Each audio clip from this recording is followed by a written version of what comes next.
Assessment strategy মানে কি? Assessment মানে হচ্ছে মূল্যায়ন বা যাচাই করা, অর্থাৎ রোগীকে পরীক্ষা করে তথ্য সংগ্রহ করা, যেমন হিস্ট্রি হতে পারে, ফিজিক্যাল এক্সামিনেশন হতে পারে। আর স্ট্র্যাটেজি মানে হচ্ছে কৌশল অথবা পরিকল্পিত পদ্ধতি, অর্থাৎ কিভাবে, কোন ধাপে, কোন নিয়মে কাজ করা হবে, সেটাই হচ্ছে স্ট্র্যাটেজি বা কৌশল। তাহলে অ্যাসেসমেন্ট স্ট্র্যাটেজি মানে হচ্ছে রোগীকে মূল্যায়ন করার পরিকল্পিত একটা পদ্ধতি, অর্থাৎ আগে থেকে পরিকল্পনা করা থাকে যে এই পদ্ধতি বা এই কৌশলে আমরা করব, সেটাই হচ্ছে অ্যাসেসমেন্ট স্ট্র্যাটেজি। এখানে কিছু টেকনিক আছে, যেমন ইন্সপেকশন, পালপেশন, পারকুশন, অসকালটেশন। তো ইন্সপেকশনটা কি?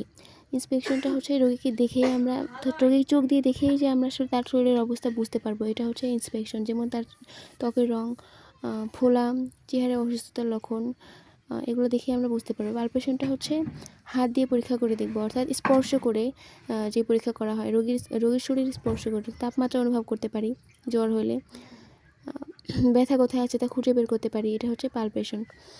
অ্যান্ড পারকুশনটা হচ্ছে টোকা দিয়ে পরীক্ষা করা, অর্থাৎ শরীরে হালকা টোকা দিয়ে অভ্যন্তরীণ অবস্থা বোঝা যায় পালপেশনের মাধ্যমে, যেমন ফুসফুসে বাতাস আসছে কিনা, এটা টোকা দিয়ে বুঝতে পারি, এটা হচ্ছে পারকুশন।